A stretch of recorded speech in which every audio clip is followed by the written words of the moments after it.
Welcome to the Soul Space, the podcast that inspires you to discover your truth, ignite your passion, and align your life with the power of who you really are. I'm Georgia Rose, Psychic Astrologer. I share the cosmic roadmap that guided me through evolutionary astrology, tarot, and inner knowing into authentic living.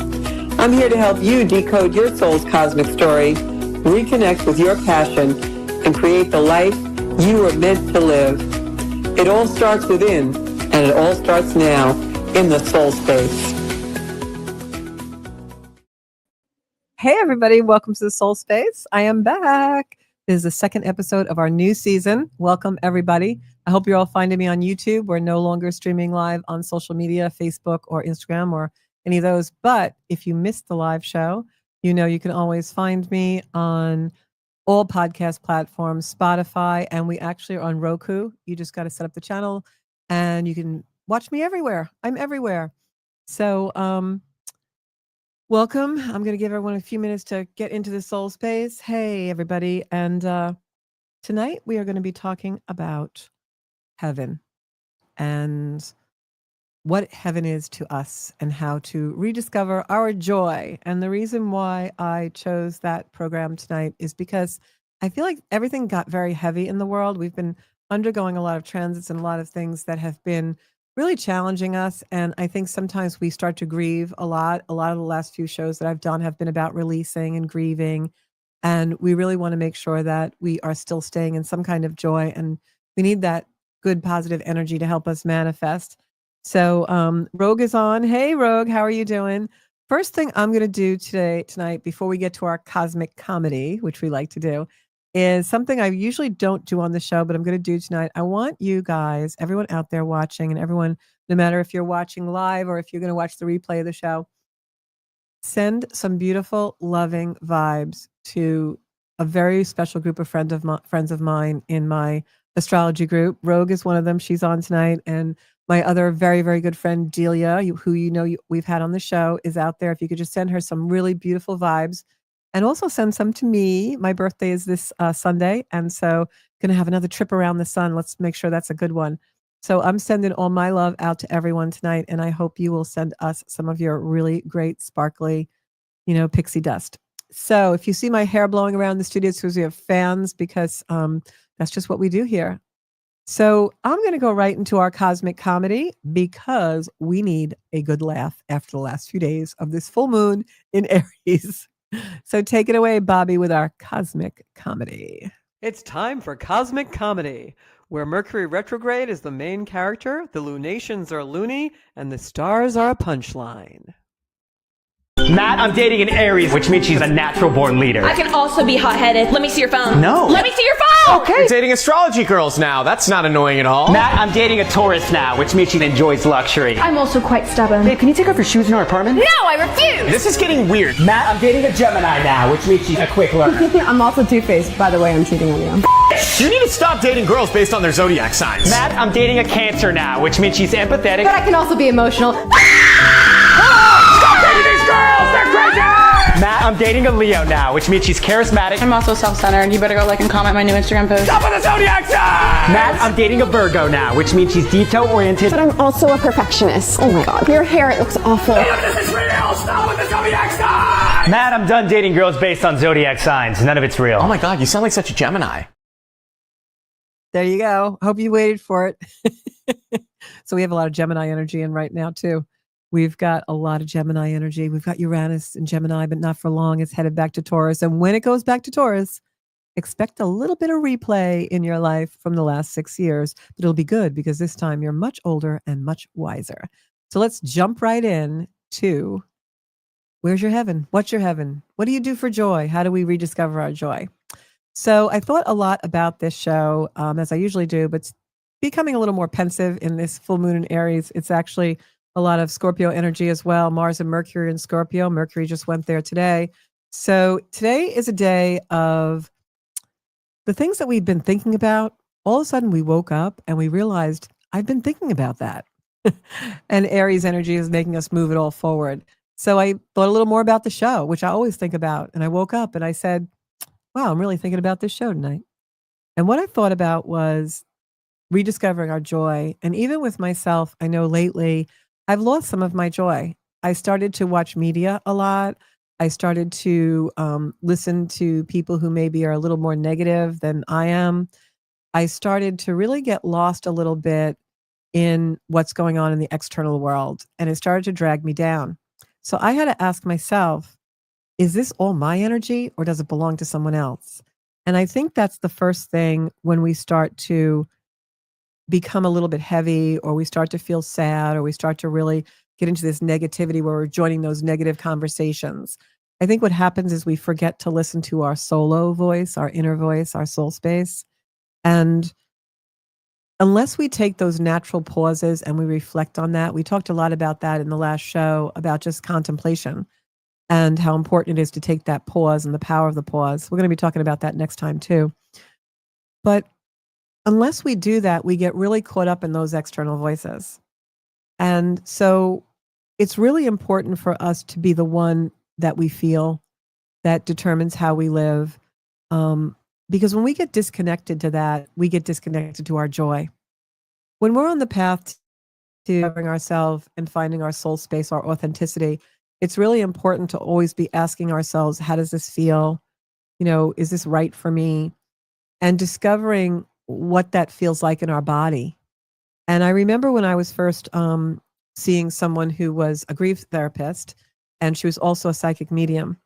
And she was a really amazing woman, Adrienne DeSalvo, her name is. And I remember one of the first things she told me was, you have to, every day when you wake up, just do a body scan and start like with your toes and go all the way up your body and think of the sensation, how you feel everywhere.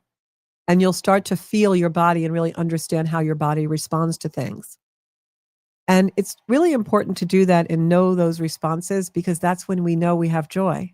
Joy is an emotion we feel, right? It's almost sometimes hard to describe. You may take externals like Christmas morning or the birth of a baby, or you won an award, or you had a success, or something that really made you feel good, right? What did feeling good feel like? But when you really think about it, sometimes our greatest joys are the simple things. Like, when was the last time you had a vanilla ice cream cone and let it drip down your chin? Or you just went out and gardened and didn't care about your clothes and got really down in the dirt? Or just, felt life, because that's where our joy is. I remember when I had a really stressful position at the company I worked for before this one, and I would come home every day and get on the floor and play with my dog, because that's where I felt joy. And I needed that 10 minutes with Sparky, 15 minutes with Sparky, just to renew my body, my mind, my spirit. So I think when we're trying to rediscover our joy, sometimes we don't have to change our whole life, throw out our whole wardrobe, lose 50 pounds. Sometimes we just need to breathe fresh air. We just need to go out in the sun. So there's a lot of really small things we can do. I remember when I was in great loss in my life, and, at times was really struggling with wanting to go on. And I remember one of my favorite things to do was just lay in the sun. And where I live here in the Northeast, there's a big lighthouse and beautiful ocean beach. And I remember I used to always jog or run or walk the path to the lighthouse. And when I got there, this beautiful lighthouse was surrounded by this foundation and pavement that was all done with granite. And I used to lay on the granite and just let the sun bake me. And I did that all throughout the year. I didn't care if it was winter, if it was spring, if it was summer. And I remember just lying there and letting light come into my body and feeling joy that way. And that was one of the slow ways I rediscovered joy.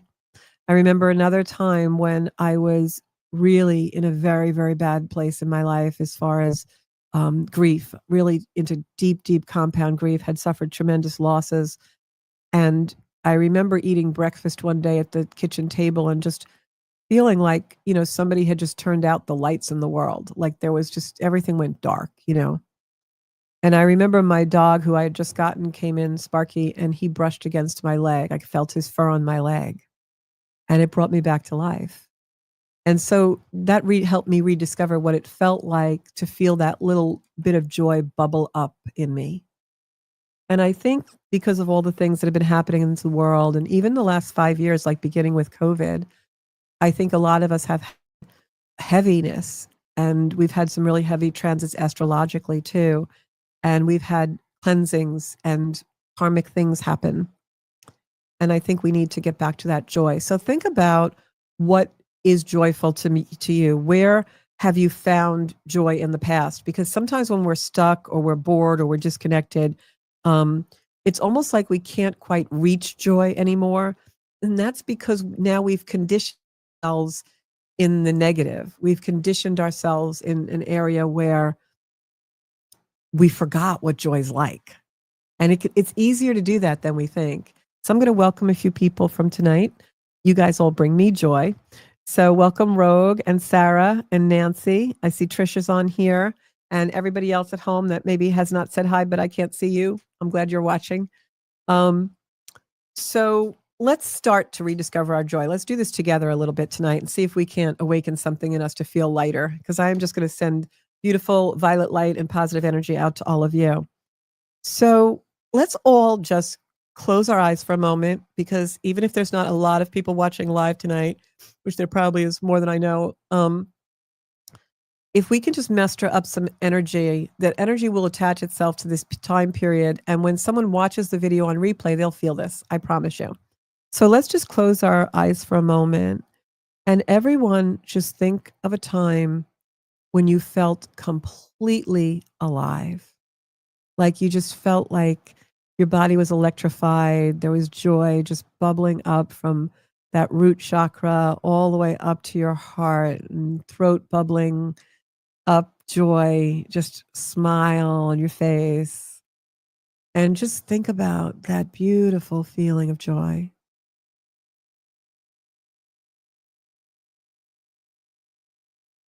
And just let it just grace you. Let it run through your blood and your bones and your cells. And you may find yourself touched or crying or emotional, but just let it come through you.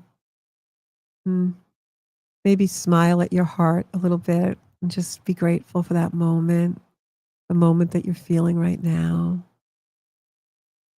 And just, before you tuck it away in your heart, that it's there always to draw on, just sprinkle a little bit out into the universe for all of us. And just send a little of that pixie dust out. And then bring it back in and let it be in your heart like a little light that you can just pull out anytime. That is indestructible, that joy. It is your mojo, your motivation, your love, your life force. And just allow yourself to have that. And I'd be interested in the comments if anybody wants to put what they conjured up. Because for me, it was just kind of walking on one of my favorite paths in the local arboretum. Yeah. So why do we lose our joy? Well, like I just said, we get really caught up in the external world. We get really caught up in the things that we hear and we listen to and we take in. I recently have a friend who their demeanor has completely changed and they seem almost like a different person because they're really happy and more calm. And I said to them the other day, what's really the change in you? Like what happened? And they said, well, Georgia, I stopped watching a lot of media. And I said, wow, that's how much effect it had on you. They were angrier, and once they stopped watching, they got a lot happier. So now that you know what that feeling feels like, I'm going to ask you to maybe during the show or afterwards, just think about this in your free moments, maybe before you fall asleep or when you wake up in the morning. Ask yourself why that feeling was buried. What's it buried under? Where did you lose it? Because what happens is sometimes, like I said, life just comes in, like my friend who stopped listening to media and found his joy again. I remember a few years ago, back 2014, 15, 16, I had done a life group. I used to have a life group that met in my home, and it was a group of women, and we were all facing challenges of one kind or another. And we used to meet once a month. And it was a beautiful group. And I remember one day, one of the girls came in and she was very, very sad and struggling. And after the group, she stayed after and she confided in me and she said, I'm really not in a good place. I'm having really bad thoughts. And I said to her, well, what's something that you used to like to do? Like when you were a child, what brought you joy? What was your favorite thing to do as a child? Rogue said sex this afternoon.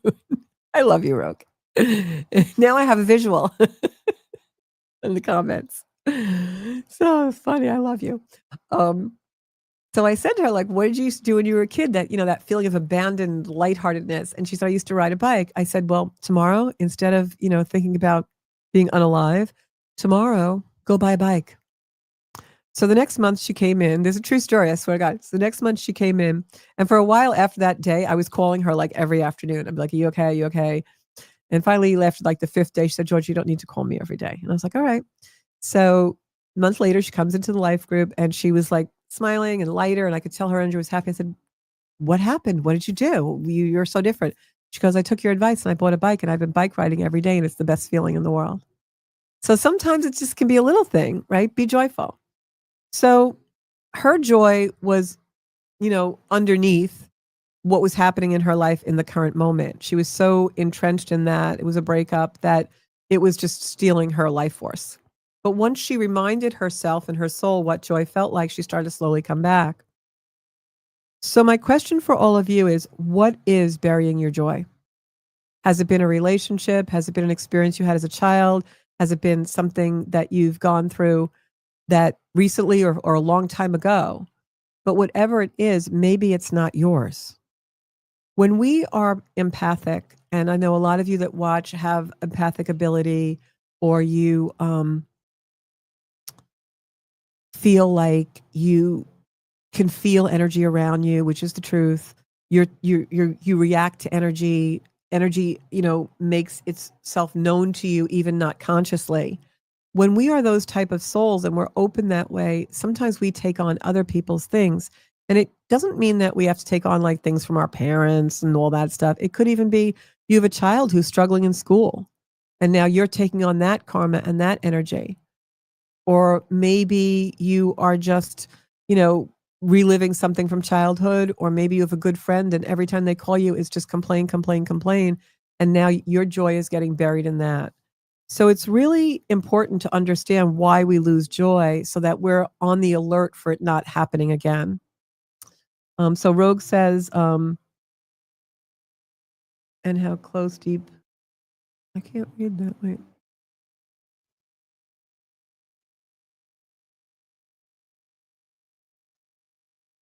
Yeah. So what Rogue is saying is sometimes when you have that connection and you have that joy, sometimes you can feel when it's going to ebb away if you miss someone. Or I think I know what you're talking about. Like sometimes I have separation anxiety with certain people, in our group, Rogue, I always get a little pang of separation anxiety whenever we're ready to end the Zooms.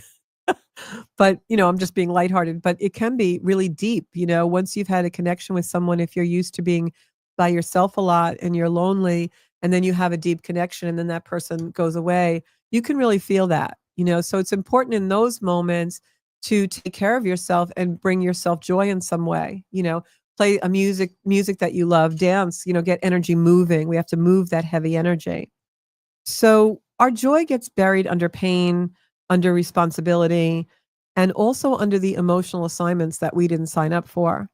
Like, of course, we're going to feel badly if we have a child who's not doing good in school or they're getting bullied or something's bothering the child. Of course, we're going to feel pain. We're going to feel empathy for that. But that soul contract is not ours, it's the child's. So we have to stay in our own joy when we can and in our own strength so that we are full potential to help that person without getting entangled. And I know that's hard, mother-child relationship, child-mother relationship, all those things. But it doesn't mean that we are going to allow their assignments to completely steal our joy. Being empathic and giving empathy to someone is one thing, but closing down our capacity for life and joy and to be able to feel, those good emotions, that's really not what our soul came here to do at all. Sometimes we carry grief that isn't ours. I did that. As a child, my mother was a very sad person. Looking back now with the knowledge and the wisdom that I have, I suspect strongly that she was clinically depressed for many, many years. There was a history there that was very deep. And when I was a small child, my mom was in bed a lot. She would be sleeping or in bed a lot, just sad. She would always use the expression, I feel blue. It's just blue. I'm blue. And in order to bond with a parent who really wasn't emotionally there, I used to climb into bed with my mom and pretend I was sad. I would do this very, very young. I mean, I can remember it being one of my first memories at 4 or 5 years old. And so, children are supposed to be having fun and playing and being lighthearted. And I buried my childhood joy in my mother's sadness just to connect with her. So, and for someone like me who's an empath, that's huge. That is, my brain was wired on sadness. So in my life, I've really had to come very far to be able to experience joy and to trust joy. And the only way I can trust joy without thinking it's fleeting and the other shoe's going to drop and something's going to happen, the only way that I have found to be able to trust joy, and it's still a work in progress many times, is that I take control of it myself. And I always remind myself what being joyful is. And sometimes it's going to sound funny, but, I just had a heartbreak with a very good friend of mine who I thought was going to be moving closer to me, and they can't. And it was a real heartbreak. But the way I coped with it was I went to the bookstore, where I hadn't been for years, and I brought myself a new box of tarot cards, and I bought a book that I didn't read about certain things and with psychic stuff. And I haven't done that in probably, I'd say 8 years, 7 years.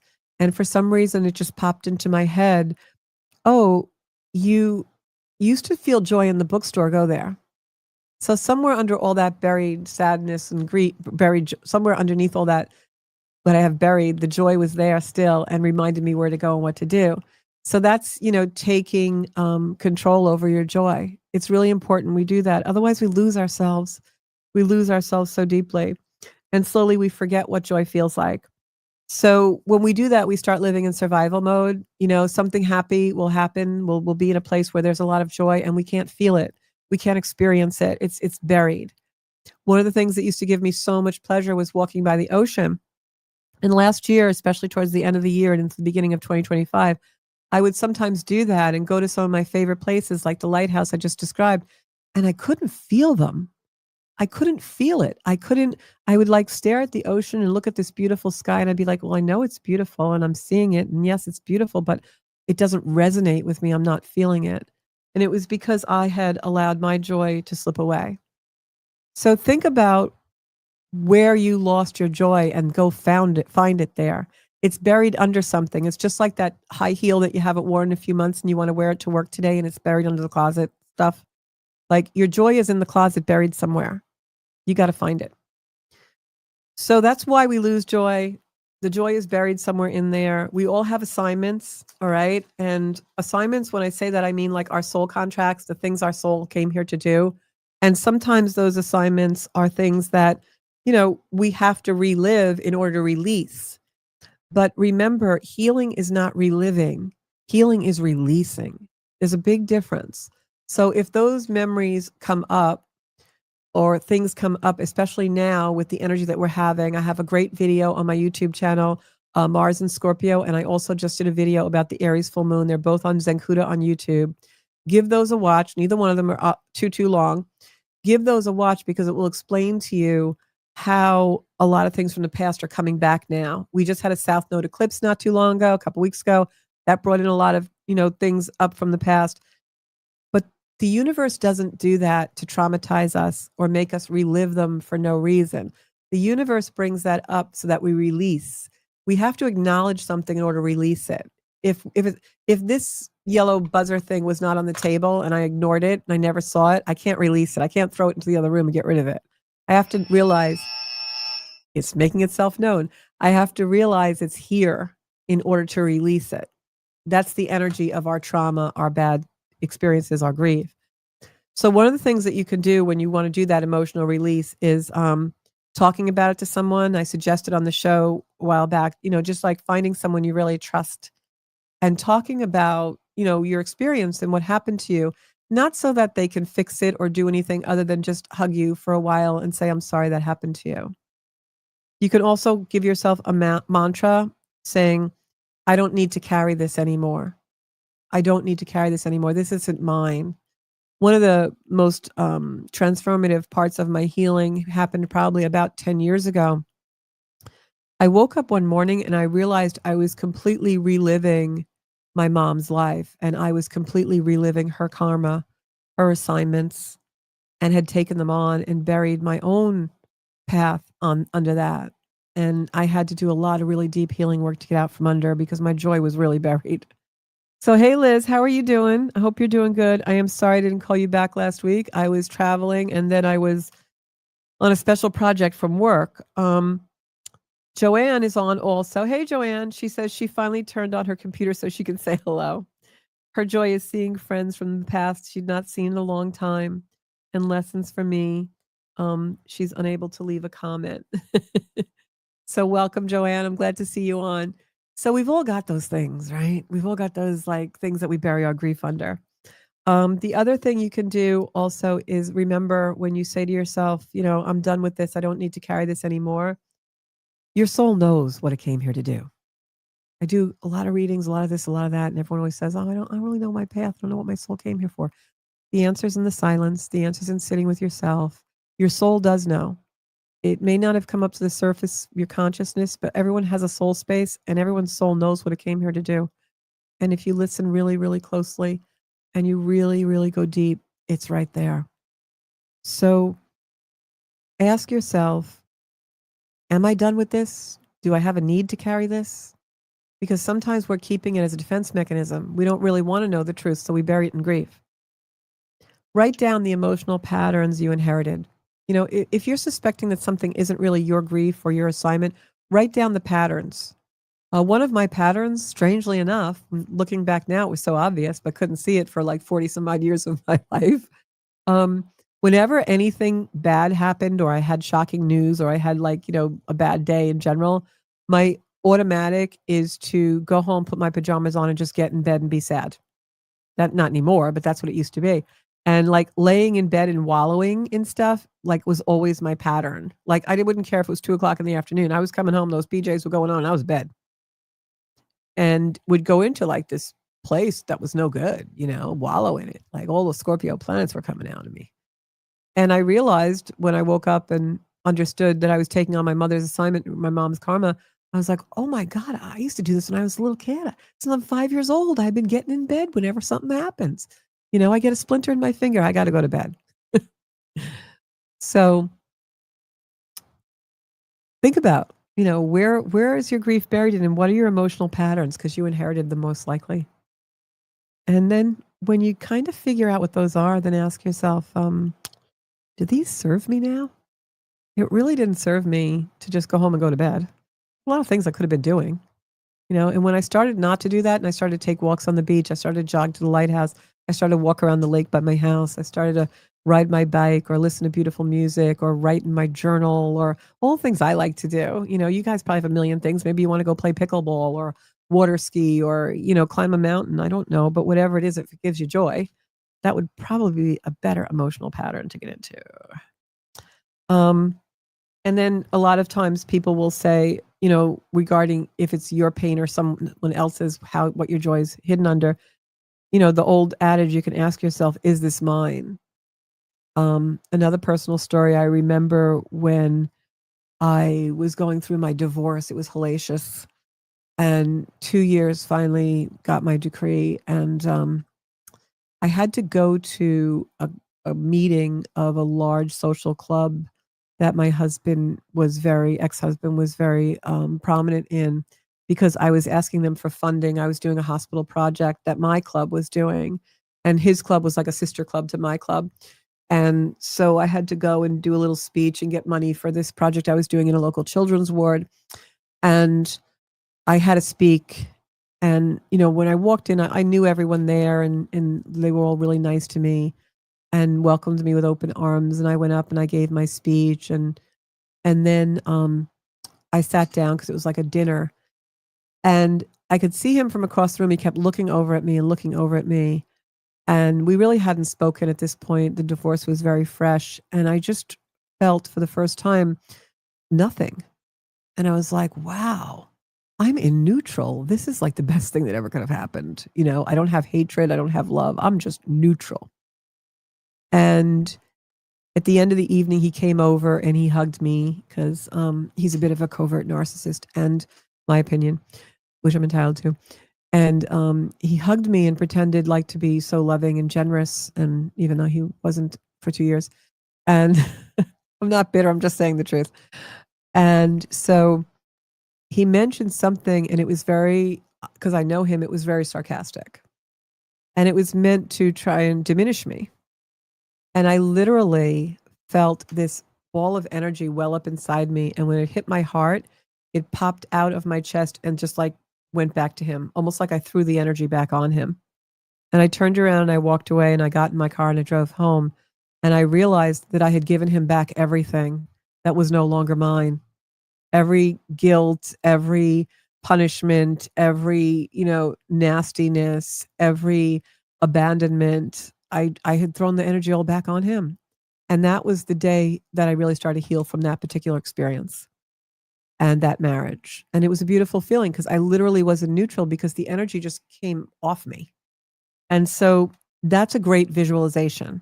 If you have a situation like that, where the energy really is weighing you down and masking your grief, visualize yourself taking it like a big ball of energy. We have the Zenkuda ball behind me, which I always say is the Z ball of light, right? Put it in a big ball and just throw it to them.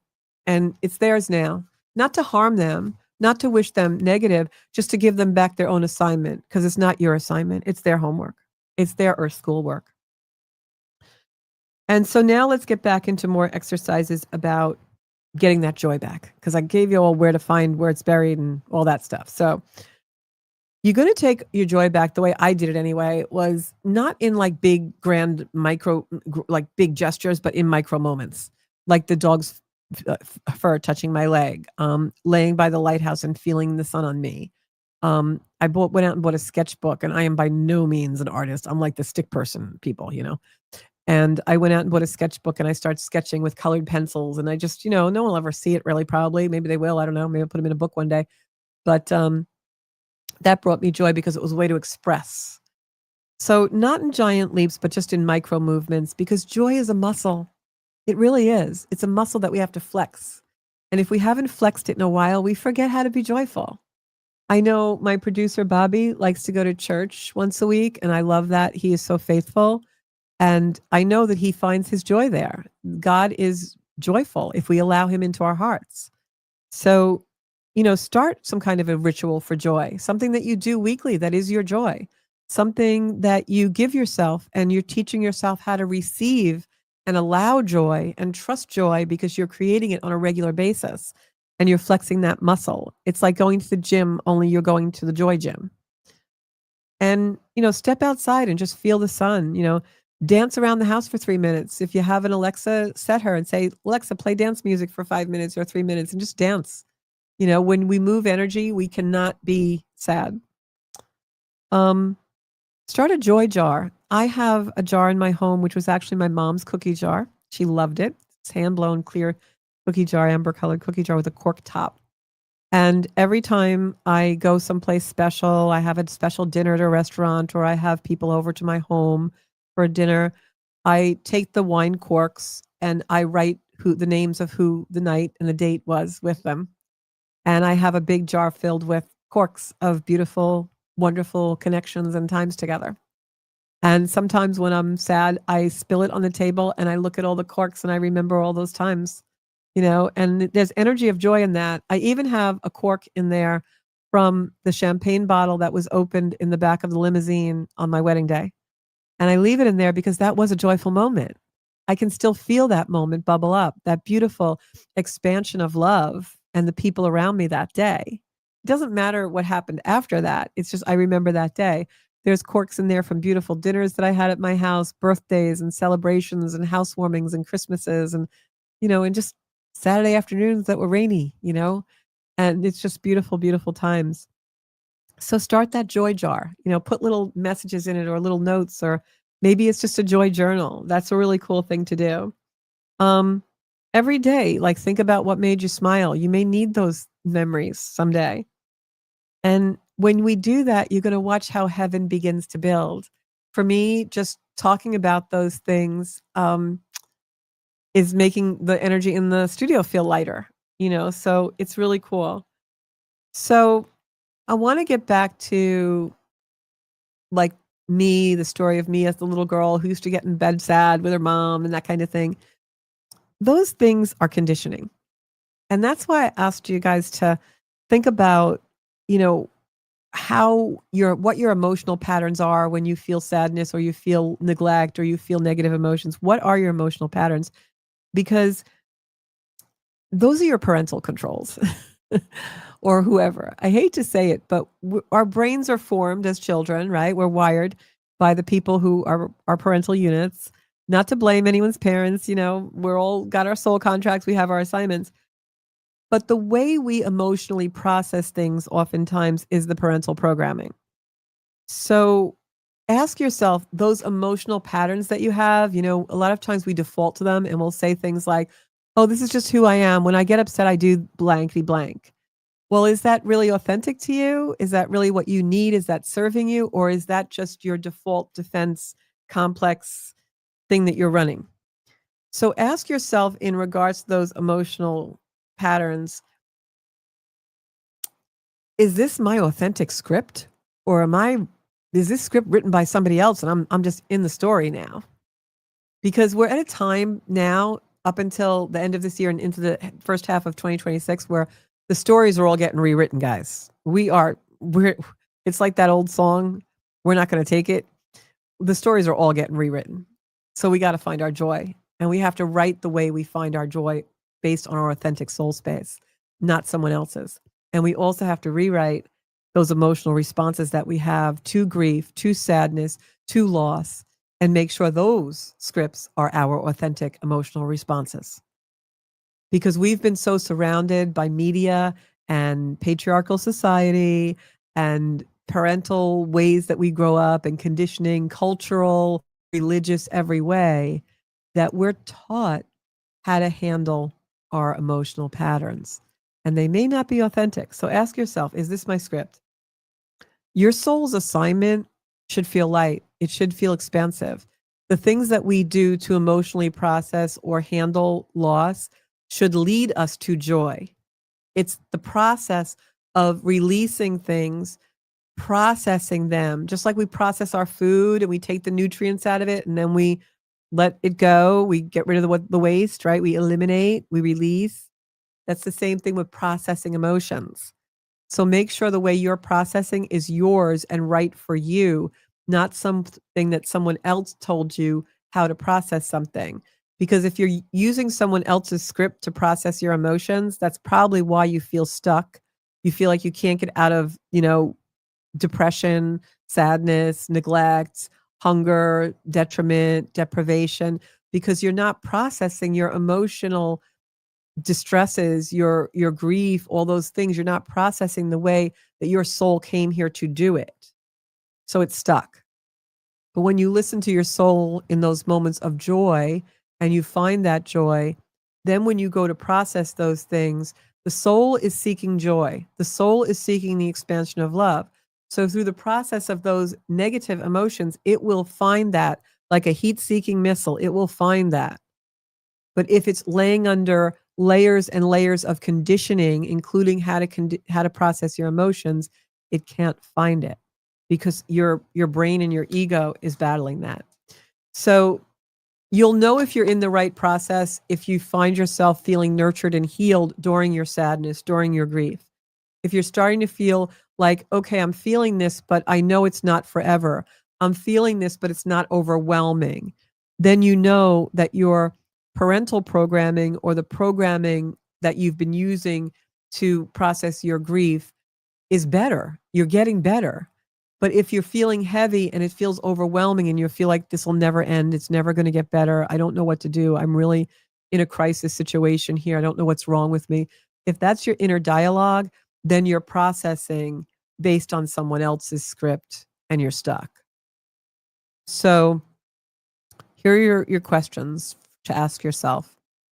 Is this mine? Is this assignment, this sadness, this grief, is this mine or is this somebody else's I've taken on? How can I stay in my joy so that I'm fully powerful to overcome this? What lights me up? What drains me? What lights me up? The walk on the beach, an ice cream cone, a certain TV show, seeing a certain person. You know, I have a friend of mine 8,000 miles away. As soon as I hear her voice, I light up. I have another friend who lives maybe a half hour away that we have the best conversations about spiritual stuff that she lights me up. What drains me? People who are aggressive for no reason. The constant droning of social media. Choose joy. Instead of going on social media, I have to call my friend, right?